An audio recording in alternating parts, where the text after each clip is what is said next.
അപ്പോൾ സ്റ്റുഡൻസ്, നമ്മളിന്ന് വളരെ സിമ്പിളായിട്ടുള്ളൊരു കാര്യത്തെ പറ്റിയാണ് നമ്മൾ പഠിക്കാൻ വേണ്ടി പോകുന്നത്. ഇതാ നോക്കൂ, ഞാൻ രണ്ട് ചാർജിന് എടുത്തുകൊണ്ട് വന്നു. ഒരു പോസിറ്റീവ് ചാർജിന് എടുത്തുകൊണ്ട് വന്നു, അതേപോലെ ഒരു നെഗറ്റീവ് ചാർജിന് എടുത്തുകൊണ്ട് വന്നു. ഇനി ഞാൻ എന്താ ചെയ്യാൻ പോകുന്നത്? എനിക്കറിയാം പോസിറ്റീവ് ചാർജ് ഉണ്ടാക്കുന്ന ഇലക്ട്രിക് ഫീൽഡെല്ലാം ഔട്ട് വേർഡ് ഡയറക്ഷനിലാണ്. കണ്ടോ, ആരോ മാർക്ക് കൊടുത്തേക്കുന്നുണ്ടോ? എല്ലാം ഔട്ട് വേർഡ് ഡയറക്ഷനിലാണ്. ശ്രദ്ധിച്ച് നോക്കണം. നെഗറ്റീവ് ചാർജ് ഉണ്ടാക്കുന്ന ആരോ മാർക്കോ എല്ലാം ഇൻവേർഡ് ഡയറക്ഷനിലാണ് കൊടുത്തിരിക്കുന്നത്. കണ്ടോ? അപ്പോൾ electric field, positive charge electric field ഉണ്ടാക്കും, അതേപോലെ നെഗറ്റീവ് ചാർജ് ഇലക്ട്രിക് ഫീൽഡ് ഉണ്ടാക്കും എന്നുള്ളത് മനസ്സിലായി. രണ്ട് ഡയറക്ഷൻ മാർക്ക് ചെയ്തു. ഇനി എൻ്റെ ആവശ്യം എന്താണ്? ഇതാ, ഈ ഡൈപോളിൽ നിന്ന് കുറച്ച് മാറി ഇവിടെ ഞാനൊരു പോയിന്റ് മാർക്ക് ചെയ്തു. ഈ പോയിന്റിൽ എന്ത് ഇലക്ട്രിക് ഫീൽഡാണ് നമുക്ക് കിട്ടുക എന്നുള്ളതാണ് അറിയേണ്ടത്. ഓക്കെ, എന്താ ഞാൻ ചെയ്തത്? എൻ്റെ അടുത്ത് രണ്ട് ചാർജുകൾ ഉണ്ടായിരുന്നു, ഒരു പോസിറ്റീവ് ചാർജും ഒരു നെഗറ്റീവ് ചാർജും. ഈക്വൽ ആൻഡ് ഓപ്പോസിറ്റ് ചാർജുകളാണ് എന്ന് പറഞ്ഞാൽ മൊത്തത്തിൽ ഇതൊരു ഡൈപോളാണ്. ഇനി പോസിറ്റീവ് ചാർജ് എന്താ ചെയ്യുന്നത്? എല്ലാത്തിനും പുറത്തേക്കാണ് തള്ളുന്നത്. നോക്കി, പുറത്തേക്ക് തള്ളി. അപ്പോൾ പോസിറ്റീവ് ചാർജ് ഈ പോയിന്റിൽ ഉണ്ടാക്കുന്ന ഇലക്ട്രിക് ഫീൽഡ് അങ്ങോട്ടായിരിക്കും പുറത്തേക്ക്. കണ്ടോ, ഈ പ്ലസ് എന്ന് ഞാനിവിടെ മാർക്ക് ചെയ്തേക്കുന്നത്. പോസിറ്റീവ് ചാർജ് ഉണ്ടാക്കുന്ന ഇലക്ട്രിക് ഫീൽഡ് പുറത്തേക്കായിരിക്കും ഉണ്ടാവുക. ഓക്കെ, അടുത്ത് നോക്കിയേ. നെഗറ്റീവ് ചാർജ് എല്ലാത്തിനും അട്രാക്ട് ചെയ്യുന്ന പോലെയാണുള്ളത് അല്ലേ? അട്രാക്ഷൻ എന്ന് പറയുന്നത് അതെല്ലാം തെറ്റാണ്. എല്ലാം ഇൻവേർഡ് ഡയറക്ഷനിലായിരിക്കും ഇലക്ട്രിക് ഫീൽഡ് ഉണ്ടാകുക. അത് കാരണം തന്നെ നെഗറ്റീവ് ചാർജ് ഉണ്ടാക്കുന്ന ഇലക്ട്രിക് ഫീൽഡ് കണ്ടോ, നെഗറ്റീവിൻ്റെ അതേ ഡയറക്ഷനിലേക്ക്. അപ്പോൾ രണ്ട് സാധനം മാർക്ക് ചെയ്തപ്പോൾ കണ്ടോ, ഒരെണ്ണത്തിന് ലെങ്ത് കുറച്ച് കൂടുതലും മറ്റേതിന് ലെങ്ത് ഒരല്പം കുറച്ചും വരച്ചത്. ഇത് ഞാൻ അറിയാതെ തെറ്റി വരച്ചതല്ല. ഇലക്ട്രിക് ഫീൽഡ്, പോസിറ്റീവ് ചാർജ് ഉണ്ടാക്കുന്ന ഇലക്ട്രിക് ഫീൽഡ് കൂടുതലാണ്, നെഗറ്റീവ് ചാർജ് ഉണ്ടാക്കുന്ന ഇലക്ട്രിക് ഫീൽഡ് കുറവാണ്. അതെന്താ സാറേ, പോസിറ്റീവ് ചാർജിൻ്റെ പ്രത്യേകതയാണോ? അല്ല, കാരണം പോസിറ്റീവ് ചാർജാണ് ഇവിടെ അടുത്തുള്ളത്, ഈ പോയിന്റുമായിട്ട് അടുത്ത് നിൽക്കുന്നത്. നെഗറ്റീവ് ചാർജ് വളരെ ദൂരത്തിലാണുള്ളത്. ശ്രദ്ധിച്ചാൽ നിങ്ങൾ മനസ്സിലാവും, പോസിറ്റീവ് ചാർജ് ഈ പോയിന്റുമായിട്ട് r-a ഡിസ്റ്റൻസേ ഉള്ളൂ. പക്ഷേ ഇത് നോക്കിയേ, നെഗറ്റീവ് ചാർജ് r+a ഡിസ്റ്റൻസ് അകലത്തിലാണ് പോയിന്റുമായിട്ടുള്ളത്. അപ്പോൾ നിങ്ങൾ ഈ ഡിസ്റ്റൻസും ഓർമ്മയിൽ വെക്കണം, r-a ഡിസ്റ്റൻസും r+a ഡിസ്റ്റൻസും. ഈ ഡിസ്റ്റൻസ് ഓർമ്മയിലുണ്ടെങ്കിൽ മാത്രം അത്രമേ നമുക്ക് ഈ ക്വസ്റ്റ്യൻ ചെയ്യാൻ പറ്റുകയുള്ളൂ. ഇനി എ എന്ന് പറഞ്ഞ ഡിസ്റ്റൻസ് നമുക്കറിയാം, ഈ ഡൈപോളിൻ്റെ സെൻറ്ററുമായിട്ട് ഉണ്ടാക്കുന്ന ഡിസ്റ്റൻസ് ആണിത്, എ. ഇനി വളരെ എളുപ്പമാണ്. ഇനി നിങ്ങൾക്ക് വെക്ടറിൻ്റെ ഡയറക്ഷൻ ഒന്നും യൂസ് ചെയ്യേണ്ട ആവശ്യമില്ല. ഏത് പീൻ്റെ ക്യാപ്പ് കൊണ്ട് നിങ്ങൾ മൾട്ടിപ്ലൈ ചെയ്യേണ്ട ആവശ്യമില്ല. കാരണം ഇത് നിങ്ങൾക്ക് നോക്കുമ്പോൾ തന്നെ അറിയാം, പോസിറ്റീവിൻ്റെ ഡയറക്ഷനും നെഗറ്റീവിൻ്റെ ഡയറക്ഷനും ഓപ്പോസിറ്റ് ആണ്. അപ്പോൾ നെറ്റ് ഇലക്ട്രിക് ഫീൽഡ് എന്തായിരിക്കും? ഈ പ്ലസ്സിന്ന് ഈ മൈനസ് നിങ്ങൾ എന്ത് ചെയ്യേണ്ടി വരും? കുറയ്ക്കേണ്ടി വരും. അപ്പോൾ നിങ്ങൾ ഈ പ്ലസ്സിനുള്ള ഇക്വേഷൻ എഴുതാൻ വേണ്ടി തീരുമാനിച്ചു. ഈ പ്ലസ്സിനുള്ള ഇക്വേഷൻ എന്താ? ആദ്യം നിങ്ങളുടെ constant 1/4πε0 Q divide by R, distance ആണ് ചെയ്യേണ്ടത്. Q charge divide by distance. Positive charge ഉണ്ടാക്കുന്ന ഡിസ്റ്റൻസ് എന്താ? r-a square. അതേപോലെ തന്നെ എളുപ്പത്തിൽ പരിപാടി കഴിഞ്ഞു. നെഗറ്റീവ് ചാർജ് ഉണ്ടാക്കുന്നതോ? നിങ്ങളുടെ constant into Q divide by ഡിസ്റ്റൻസിൻ്റെ സ്ക്വയർ വേണ്ടേ? ഡിസ്റ്റൻസ് എത്രയാണ്? ഡിസ്റ്റൻസ് കൂടുതൽ, r+a സ്ക്വയർ. ആദ്യം തന്നെ ശ്രദ്ധിക്കുക, നെഗറ്റീവ് ചാർജ് കൂടുതൽ ഡിസ്റ്റൻസിലാണുള്ളത്, പോസിറ്റീവ് ചാർജിന് കുറവ് ഡിസ്റ്റൻസേ ഉള്ളൂ. കണ്ടോ, പോസിറ്റീവ് ചാർജ് r-a സ്ക്വയറും നെഗറ്റീവ് ചാർജ് r+a സ്ക്വയറും. പരിപാടി കഴിഞ്ഞു. ഇനി നെറ്റ് ഇലക്ട്രിക് ഫീൽഡ് എന്ന് പറയുന്നത് രണ്ട് ഇലക്ട്രിക് ഫീൽഡുകൾ തമ്മിൽ എന്ത് ചെയ്താൽ മതി? കുറച്ചാൽ മതി. കണ്ടോ, ഞാനിവിടെ ബ്രാക്കറ്റിൽ കൊടുത്തേക്കുന്നത് ഓപ്പോസിറ്റ് ഡയറക്ഷനിലാണുള്ളത്. അത് കാരണം നിങ്ങൾക്ക് ഇത് നേരിട്ട് കുറയ്ക്കാം. നിങ്ങൾ ഇങ്ങനെ എഴുതുന്ന സമയത്ത് ചില സമയത്ത് ഇവിടെ പി ക്യാപ്പ് എഴുതും. ഇവിടെ പി ക്യാപ്പ് എഴുതേണ്ട ആവശ്യമില്ല, കാരണം ഞാൻ ഈ ഇലക്ട്രിക് ഫീൽഡിൻ്റെ മേളിൽ വരയിട്ടിട്ടുണ്ടോ? വെക്ടർ എന്നുള്ള നൊട്ടേഷൻ കൊടുത്തിട്ടില്ലല്ലോ. അപ്പോൾ എനിക്കിവിടെ പി ക്യാപ്പ് എഴുതേണ്ട ആവശ്യമില്ല. ഇത് നിങ്ങൾ കണ്ണ് ഉപയോഗിച്ച് നിങ്ങളുടെ സ്വന്തം ബുദ്ധി ഉപയോഗിച്ച് നിങ്ങൾക്ക് ചെയ്യാം. നിങ്ങൾക്ക് ഐഡിയ ഇല്ലെങ്കിൽ മാത്രമേ നിങ്ങൾ മാത്സിൻ്റെ സഹായം ഉപയോഗിക്കേണ്ട ആവശ്യം വരുന്നുള്ളൂ. ഇത് നിങ്ങളുടെ സ്വന്തം ഐഡിയ ഉപയോഗിച്ച് തന്നെ ചെയ്യാം. ഓക്കെ, അപ്പോൾ നമുക്ക് രണ്ട് ഇലക്ട്രിക് ഫീൽഡും കിട്ടി. ഇനി അത് തമ്മിൽ എന്ത് ചെയ്താൽ മതി എന്ന് മനസ്സിലായി, അത് തമ്മിൽ കുറയ്ക്കണം എന്ന് മനസ്സിലായി. കാരണം ഇവിടെ ഓപ്പോസിറ്റ് ഡയറക്ഷനാണ്, അപ്പോൾ കുറയ്ക്കാൻ നമ്മൾ തീരുമാനം എടുത്തു. ഓക്കെ, ഇനി ഇത് തമ്മിൽ കുറയ്ക്കുമ്പോൾ ഇതൊന്ന് ശ്രദ്ധിച്ച് നോക്കിയേ. ഇവിടെ രണ്ടിടത്തും കോമൺ ആയിട്ട് കുറച്ച് സാധനങ്ങളുണ്ട്. ക്യൂവും 4πε0 രണ്ട് സ്ഥലത്തും കോമൺ ആണ്. പിന്നെ വന്നിട്ടും പോയിട്ട് ആകെ വ്യത്യാസമുള്ളത് 1/r+aയും r-aയും തമ്മിലുള്ള വ്യത്യാസം മാത്രമേ ഉള്ളൂ. അത് കാരണം അവരെ മാത്രം നമ്മൾ ബ്രാക്കറ്റിനുള്ളിൽ വെച്ചു. പിന്നെ ഈ മൈനസ് എവിടെ നിന്ന് വന്നതെന്ന് നിങ്ങൾക്ക് ഓൾറെഡി മനസ്സിലായി കാണും. ഇത് തമ്മിൽ എന്താ നമ്മൾ ചെയ്യുന്നത്? മൈനസ് ചെയ്തു. അന്നേരമല്ലേ നിങ്ങൾക്ക് ഇഫക്റ്റീവായിട്ടുള്ള ഇലക്ട്രിക് ഫീൽഡ് കിട്ടുള്ളൂ. ഓക്കെ, ഇത്രയും വരെ കിട്ടി. ഇനി ചെയ്യുന്നത് വളരെ എളുപ്പമാണ്. ഇനി 1 × r+a, അതേപോലെ 1 × r-a, അതാണ് നമ്മളിവിടെ ചെയ്തത്.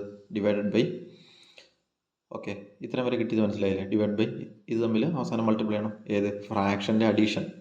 രണ്ട് ഫ്രാക്ഷൻ തമ്മിൽ ആഡ് ചെയ്യുന്നത് എങ്ങനെയാണ്? അതാണ് നമ്മളിവിടെ ചെയ്തത്. അല്ല, ഇത് രണ്ട് ഫ്രാക്ഷൻ തമ്മിൽ സബ്സ്ട്രാക്ഷൻ ആണ് ചെയ്തത്. ഓക്കെ, ഇത്രയും കിട്ടി. ഇനി നിങ്ങൾ ഇവിടെ ഒന്ന് സൂക്ഷിച്ച് നോക്കിയേ. ഇത് r+a സമ്മ്, ഇതെന്താ? r-a difference. സമ്മിനെ ഡിഫറൻസ് കൊണ്ട് ഗുണിച്ചാൽ നിങ്ങൾക്ക് എന്ത് കിട്ടും? ശ്രദ്ധിച്ച് നോക്കൂ, സമ്മിനെ ഡിഫറൻസ് കൊണ്ട് ഗുണിച്ചാൽ നിങ്ങൾക്ക് എന്ത് കിട്ടും? a + b × a - b = a² - b². അതേ ഫോർമാറ്റിലല്ലേ കിടക്കുന്നത്. അപ്പോൾ നിങ്ങൾക്ക് ഈ താഴത്തെ ഈ സാധനത്തിന് വരെ നിങ്ങൾക്ക് എന്ത് എഴുതി കൊടുക്കാം, r² - a² എന്ന് എഴുതി കൊടുക്കാം. ഇനി മേളിലത്തെ സാധനം വളരെ എളുപ്പമാണ്. ഇത് കണ്ടു കഴിയുമ്പോൾ പ്രത്യേകിച്ച് ഒന്നും മനസ്സിലാവില്ലെങ്കിലും നിങ്ങളിവിടെ ഒന്ന് മാറ്റി എഴുതി നോക്കിയാൽ മതി. r + a², ഇത് r - a². ഇത് ഈ സ്ക്വയർ നമ്മളെങ്ങനെ ചെയ്യേണ്ടത്, ആദ്യം എക്ക് സ്ക്വയർ, പിന്നെ ആറിന് സ്ക്വയർ, പിന്നെ അതേ ചിഹ്നം എടുത്തെഴുതണം, പിന്നെ തോണി 2ar അല്ലേ.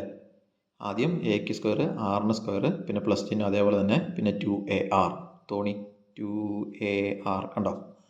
അതേപോലെ തന്നെ ഇവിടെ ആദ്യം ആർക്ക് സ്ക്വയർ കൊടുക്കണം, ആദ്യം എക്ക് സ്ക്വയർ, പിന്നെ ആറിന് സ്ക്വയർ, പിന്നെ തോണി 2 × a × r, അതേ ഡയറക്ഷനിൽ ഒരു തോണി പോലെയല്ലേ ഉള്ളത്, 2ar കണ്ടോ, 2ar. എന്നിട്ട് ഈ രണ്ട് ഇക്വേഷൻ തമ്മിൽ നിങ്ങൾ ഇവിടെ ഒന്ന് കുറച്ച് നോക്കിയേ. a² ൽ നിന്ന് a² പോയാൽ 0, r² ൽ നിന്ന് r² പോയാൽ 0, 2ൽ നിന്ന് 2 - -2, മൈനസോ മൈനസ് പ്ലസ് ആവും, 2 × 2 4 ആവും, 4ar. അപ്പോൾ ഇതിൽ നിന്ന് ഇത് കുറച്ച് കഴിഞ്ഞാൽ നിങ്ങൾക്ക് എന്ത് കിട്ടും, 4ar എന്ന് പറഞ്ഞ ആൻസർ ആയിരിക്കും കിട്ടുക. നോക്കിയേ, ഈ മേൽവശത്തിൻ്റെ മൊത്തം ആൻസർ എന്താണ്, 4ar. ഈ താഴ്വശത്തിൻ്റെ ആൻസർ നിങ്ങൾക്ക് ഓൾറെഡി കിട്ടി.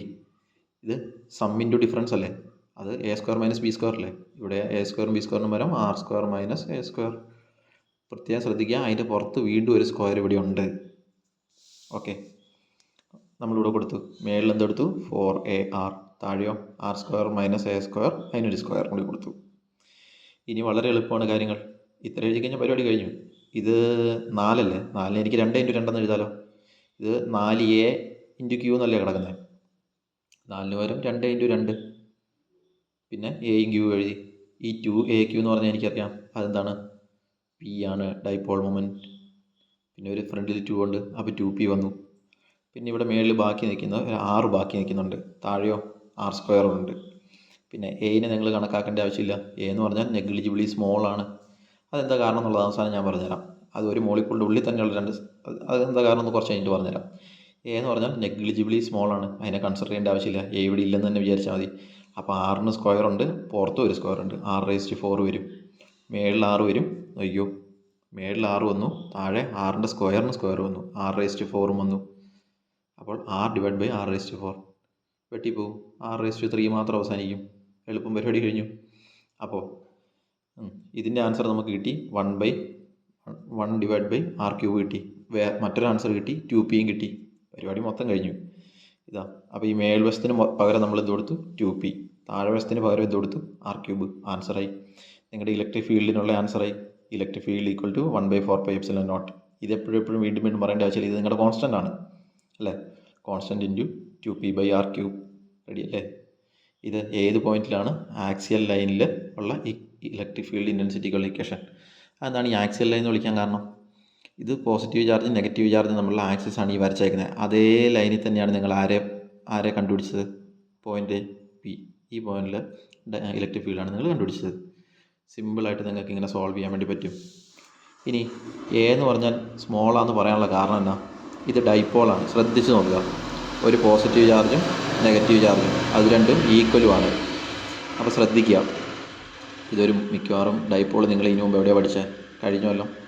മറ്റേ ഒരു മോളിക്കൂളിൻ്റെ ഉള്ളിൽ തന്നെയല്ലേ ഡൈപോളൊക്കെ ഉണ്ടാകുക. അപ്പം പോസിറ്റീവ് ചാർജ് നെഗറ്റീവ് ചാർജും തന്നെ ഒരു മോളിക്കൂളിൻ്റെ ഉള്ളിലായിരിക്കുന്നത്. അപ്പോൾ അത് തമ്മിലുള്ള അകലം എന്ന് പറഞ്ഞാൽ എന്തായിരിക്കും, അങ്ങനെ ഒരു അകലം ഇല്ല. അങ്ങനെയുള്ള അകലം തീർത്തും ചെറുതായിരിക്കും. അത് കാരണമാണ് നമ്മൾ എയിനെ നെഗ്ലിജിബിളി സ്മോൾ എന്നുള്ള അസംഷനൊക്കെ കൊടുക്കുന്നത്.